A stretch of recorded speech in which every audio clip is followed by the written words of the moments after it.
tasmān na vidyate lakṣyaṃ lakṣaṇaṃ naiva vidyate lakṣya-lakṣaṇa-nirmukto naiva bhāvo vidyate. Tasmān na vidyate lakṣyaṃ, lakṣaṇaṃ naiva vidyate. Lakṣya-lakṣaṇa-nirmukto naiva bhāvo vidyate. MMK chapter 5 verse 5. On these grounds, an object to be defined is not found. An act of defining is not found at all. And a thing existing separately from object and defining also is most certainly not found. Or, in a possible hidden meaning, on these grounds, a target is not found. An act of aiming is not found at all, and a thing existing separately from target and aiming also is most certainly not found. So this verse I've been reflecting on just half an hour ago as I was lugging buckets of water from the stream up to the compost heap at the end of the field. And there's only one meaning. The verse only meant one thing to me. The superficial meaning I'm not interested in whatsoever. So if you read the explanations of Siddharison Katzer and Jay Garfield and David Kalupahana, I'm not the slightest bit interested in what they want to discuss about it.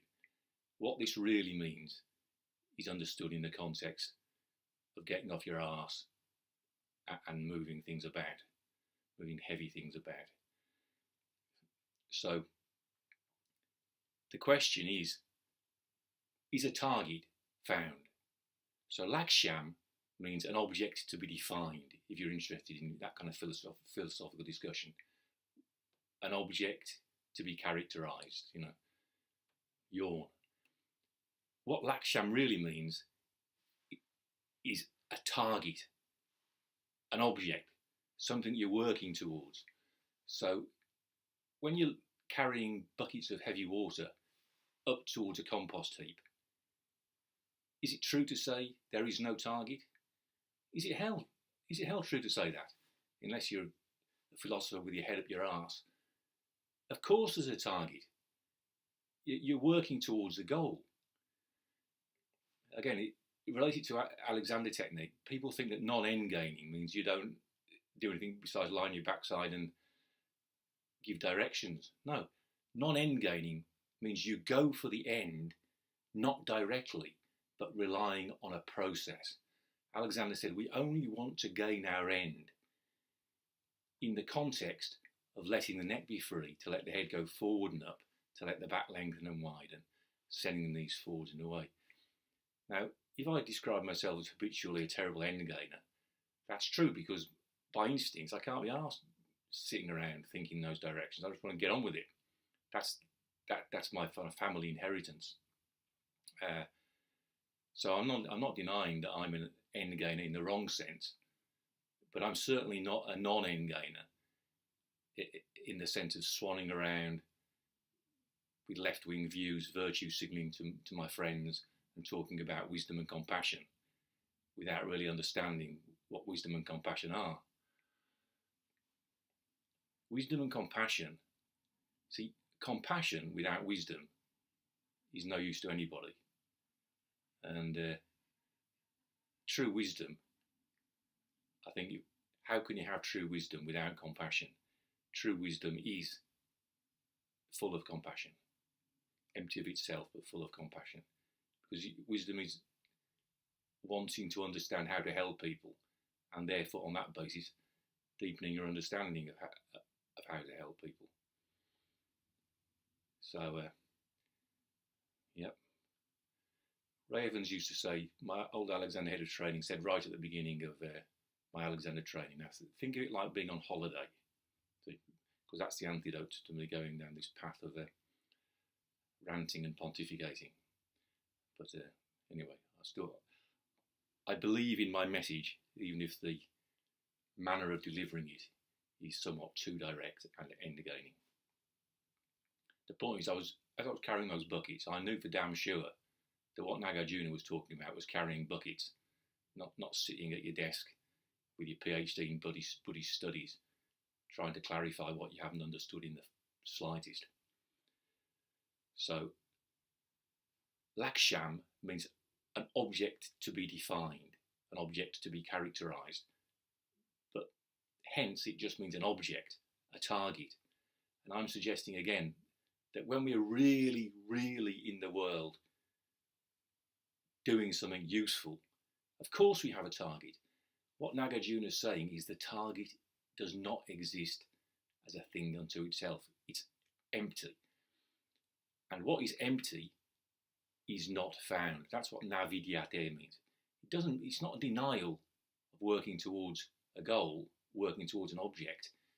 It's saying, if you want to look, okay, where is this object I'm talking about? I'm bringing the water to the compost heap because it looked dry, and the bacteria need a certain amount of moisture to do their work. So I'm lugging water towards that goal. Well, what do you look for it? Where is the goal? It's not found. So it's in the carrying the buckets is full of the target. But when you look for a target, you don't see it. You just see an old bloke lugging 2 buckets about. That's what it means. And if I link it back to my starting point, really, at university, studying organisational effectiveness, it's still an absolutely vital thing to understand what makes an organisation effective. Because one of the reasons the world is in such a mess is the business schools of America decided what made an organisation effective was maximisation of shareholder value. So you've got these monopolistic, or more accurately, oligopolistic big corporations like Facebook, Google, the American airline, all the American airlines with their little monopoly of hubs, their own hubs, the internet providers, the water companies, the utilities. They're all making lots of money out of monopolistic power. If you look at a successful big investor like Warren Buffett, basically he's just made big bets on those kind of companies that can make exorbitant profits out of concentrating power. So again, I haven't read the book, but this is apparently summed up by Jonathan Tepper in his book called The Myth of Capitalism. And that's the problem in the world today, that capitalism isn't working. And that's why you get an increasing movement of the Gilets jaunes here in France. You're going to get social unrest and people moving to the far left.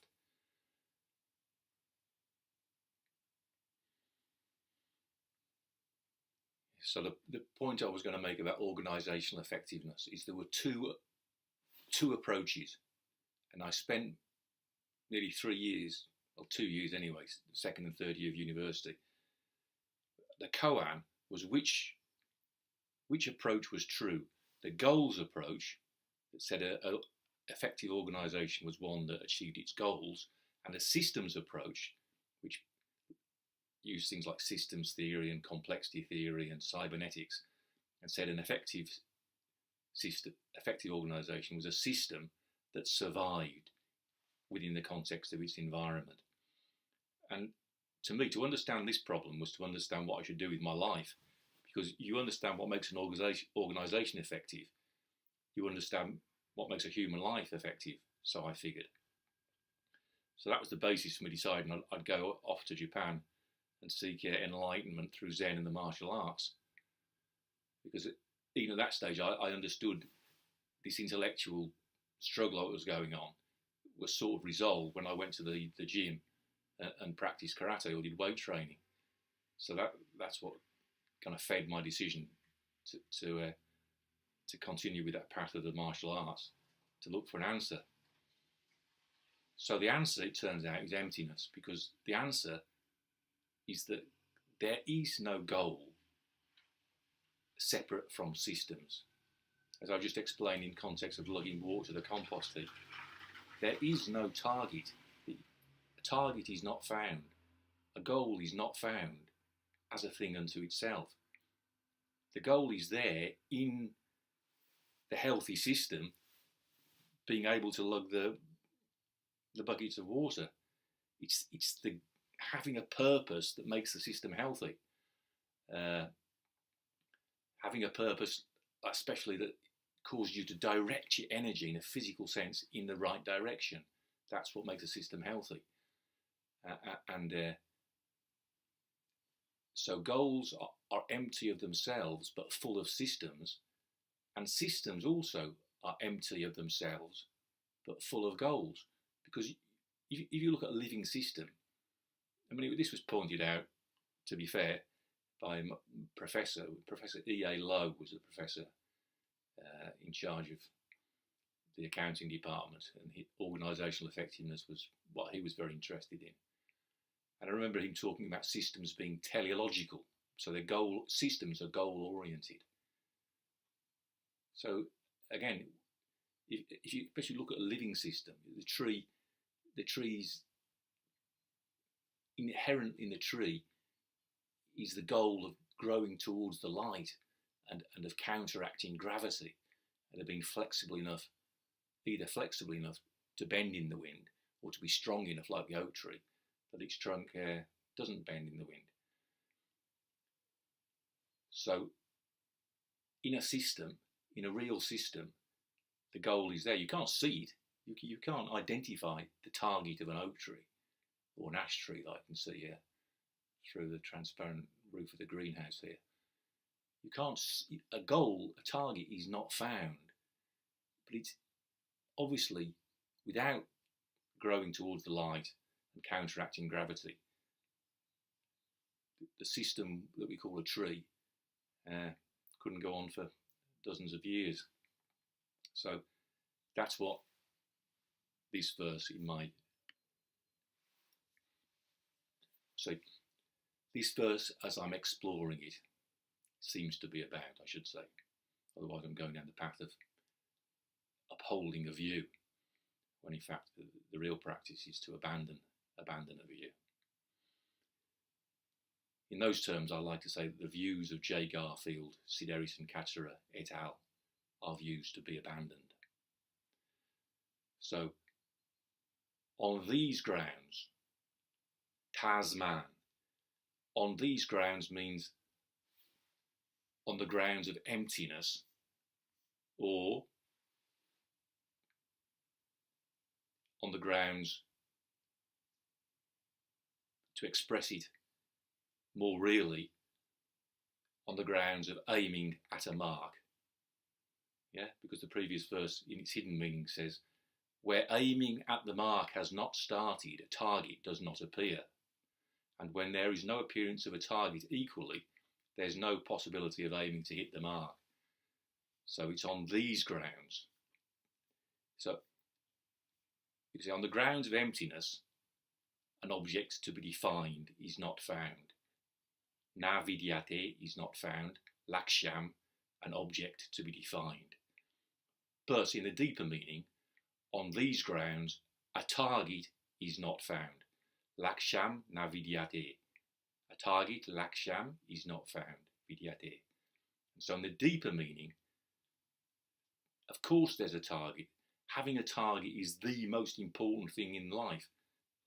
But a target is not found, because a target is empty. It doesn't exist as a thing unto itself.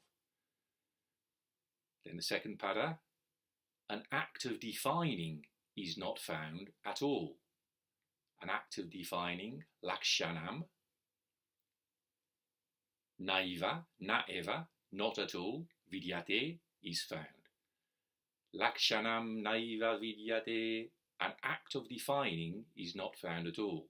Or, in the hidden meaning, an act of aiming is not found at all.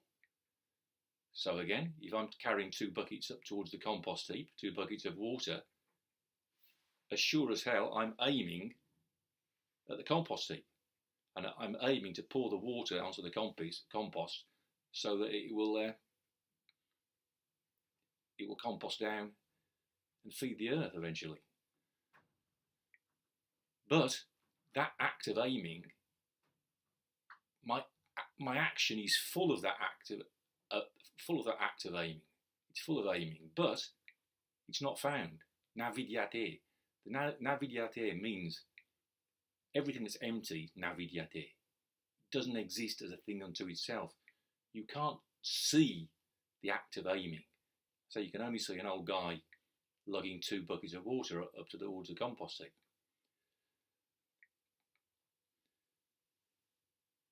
Then a thing existing separately from object and defining. So lakṣya-lakṣaṇa-nirmukto. Bhāvo. So bhāvo means existence or thing or existing thing. Nominative singular masculine, bhāvo. So nirmukta. Nirmukta is nominative singular masculine. Before na, it goes to nirmukto. And similarly, bhāvo before api goes to bhāvo pi. So you've got lakṣya-lakṣaṇa-nirmukto and then bhāvo. Bhāvo, a thing existing, an existing thing. Nirmukto, nirmukta means, mukta means loose and nir away. So loosened away, separated from. So I've translated nirmukta bhāvo, a thing existing separately from. So from, the ablative sense of from is included in the compound. Lakṣya-lakṣaṇa-nirmukto. So separately from object and defining. So lakṣya object, lakṣana defining.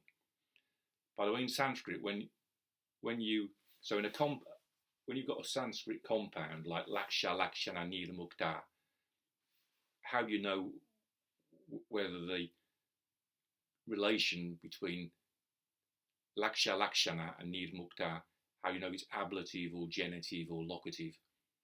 Well, you have to understand it from the context. And so they call that glossing it. So if you were glossing this, you would say that the relation between nirmukta and lakṣana was ablative. If it wasn't in the compound, you would say lakṣyanāt, ablative, nirmukta. Lakṣyanāt, nirmukta, bhāvo. But as lakṣana is in a compound, then it's just the root form of the word lakṣana. So lakṣya-lakṣaṇa-nirmukta bhāvo, a thing existing separately from object and defining, also, api, is most certainly not found. Naiva vidyate. So lakṣya-lakṣaṇa-nirmukto, naiva bhāvo pi vidyate. A thing existing separately from object and defining also is most certainly not found. So this is the fundamental teaching of emptiness. There is no, what does it say? How does chapter 1 begin? Na svato, na piparato, na dvabhyam, na pyahetutaha, utpana jatu vidyante, bhavaha kvachana kechana. So not from itself, not from others, not from a combination of both, and not without cause, has anything, bhavaha, anywhere, kvachana, anything, kechana, utpana jatu, at all, jatu, utpana, arisen, utpana jatu vidyante, so not found, see? Utpana jatu vidyante bhavaha kvachana kechana. So anything's anywhere, bhavaha kvachana kechana, not found. So the na is in the previous line, nasvato, napi parato. Vidyate, third person plural, are not found. Utpana, arising. So no things anywhere at all are found arising. Okay, that's the essential point that he starts off making right at the beginning. And then he qualifies that by saying not from within, not from the self, not from others, not from a combination of both, or not from no cause. So that's the qualifying statement. And he's going to carry on expanding on that by talking about causality through the whole of chapter 1. But the initial opening statement, he just lays it straight out there. No things anywhere at all have ever arisen. That's the teaching of emptiness. Because what he means by thing, bhavaha, things, bhavaha, is self-existing, non-empty things. So that's that point. The teaching of emptiness is the same whether you're understanding the verse at a more superficial level or its deeper hidden meaning too. So if we translate with the hidden meaning, lakṣya-lakṣaṇa-nirmukto, separate from target and aiming, a thing existing, bhavaha, also, api, is most certainly not found, naiva vidyate, lakṣya-lakṣaṇa-nirmukto, naiva bhāvo vidyate. A thing existing separately from target and aiming also is most certainly not found. So again, if I put it in the context of carrying 2 buckets of water to the compost heap, let's say, if we say the target eventually is to grow food by feeding the earth. That target is not found. The aiming is me struggling up the hill with 2 buckets of water with the idea of feeding the earth. So that also is not found. But the real teaching of emptiness is a thing separately from target and aiming. Like, for example, the stream or the ash tree or this greenhouse or me, myself. Of course, they're all found, but they're found as empty happenings. They're not found as self-existing things. That is the absolutely essential gist of the whole of the MMK. But just because we've understood that at a certain level really hasn't got us anywhere, because it's an ontological point. If we read the verse as well, that is, the second line is really an ontological point. It's talking about how all things that we conceive of as things are truly not things, but they're happenings, they're empty happenings. But to sit in the library and read that does not help anybody unless you get off your arse and do something, really do something on the basis of the Buddha's wisdom to help others. See, the danger is that you've been to your public school and Oxbridge, and now you're going to join an NGO and go to Africa and help the starving hoi polloi. But if you haven't got any wisdom, you won't do the slightest bit of good. So it's deepening our understanding in the context of doing something useful, and then there might be a bit of a positive feedback loop there, whereby the more effort you make, the more your wisdom develops, and you might end up being truly useful.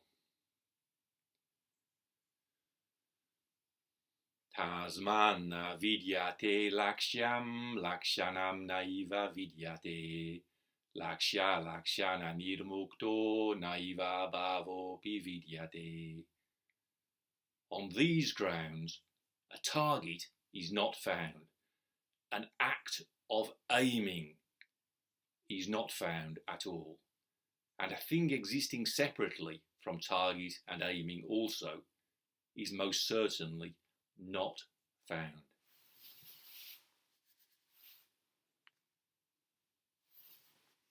tasmān na vidyate lakṣyaṃ lakṣaṇaṃ naiva vidyate lakṣya-lakṣaṇa-nirmukto naiva bhāvo vidyate.